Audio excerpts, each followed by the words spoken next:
And here's the chapter 5 of the Papa section. There, he'd done it, with Papa's help, and it was no big deal. When Mama had come from work, Billy and Papa had told her that Billy wanted to call her Mom from now on. Really? She said, with a trace of sadness in her voice. Really, truly? Billy and Papa nodded at the same time.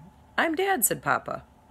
Mama put her bag of school things on the floor, sat on a kitchen chair, and pulled Billy to her. She hugged him in the most natural way, said, I guess you're growing up. Yep, he said, and squirming away from the hug. Done. Sal, who was not yet fully emerged from her nap, had shuffled into the kitchen during the middle of the conversation, her eyes still sleepy. She seemed oblivious to what was really happening. She pointed to everyone, one by one. You're Billy. You're Papa. You're Mama. I'm me. As if under a spell, Sal grabbed a cookie and climbed into Mama's lap, melting into her. Sal's eyelids fluttered, fighting to stay open. Her grip on the cookie loosened. Come with me, Papa said quietly to Billy. I want to show you something. He rescued Sal's cookie before it dropped to the floor. He snapped it in two and pressed one half in Billy's hand. For the road, he said. They didn't go far, just to the garage. The first thing Papa did was to turn off the radio. Billy noticed that the cello with arms had been pushed against the wall, partially draped with a blanket, abandoned. All right, said Papa, clapping his hands. I wouldn't call it a breakthrough yet, but I've been working hard today because of you. Laid out on the table in Papa's work area were several wooden cigar boxes. Each one had various items placed inside it. The inside of one box resembled a landscape, another a city. One looked like a funny face with a mismatched watch, dial eyes, a doorknob nose, and a black plastic comb mustache. The boxes were in differing stages of completion. I've just begun, explained Papa. At this point, I'm just moving things around, trying things out. Nothing's close to being finished. They're dioramas, said Billy. He grinned. I helped you. I gave you that idea.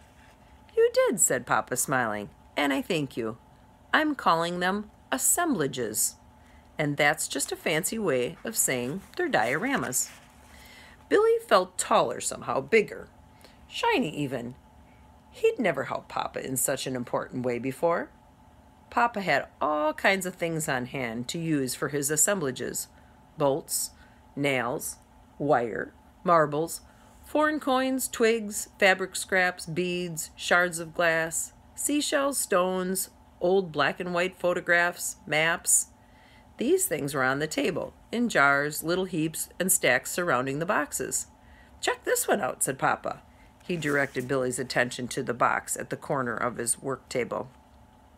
It was a face, a realistic-looking one, with green sea glass eyes, coils of wire for hair, and an intricate arrangement of small pieces of wood for skin.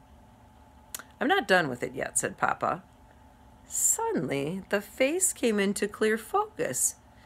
In wonder, Billy said, It's me. Yes, it is, said Papa. If it turns out, I might do one of Mama and Sal, too. You're so good, said Billy. When I'm older, I hope I'm good at something. You will be, said Papa, and you're already good at many things. Billy waited to hear what the things were, but Papa just smiled at him before making some adjustments on one of the boxes. They shared a pleasant, companionable silence. Then Papa ruffled Billy's hair. Billy could feel Papa's fingers lingering, searching, like when he checked for ticks after they went hiking or camping. Hey, mister, Papa said. You are lump-free. Strangely, it was as if Papa's words were coming through his fingers and from all around pressing against Billy. And Billy felt the full force of Papa's attention. Billy hadn't thought about his lump in a long while. He raised his hand and felt for himself. It was true. The lump was gone. A fact. Let's tell everyone, he said. Let's, said Papa. And after that, you can help me make dinner. Can we have macaroni and cheese? I think that could be arranged, said Papa. With his arms stretched wide, he guided Billy out of the garage. You're a good boy. A good lump-free boy. Thank you, Papa. Yes, I am. Hey, what about Dad? I thought I was Dad. Oh, said Billy, I forgot. He paused. He puckered his lips, then bit his lower one, and he released it. I might forget sometimes, he admitted. That's okay, said Papa.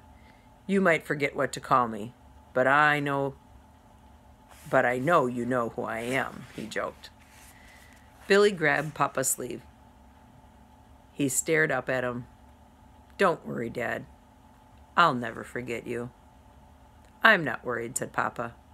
Not one little bit. And they went into the house side by side to spread their good news. I hope you enjoyed that chapter.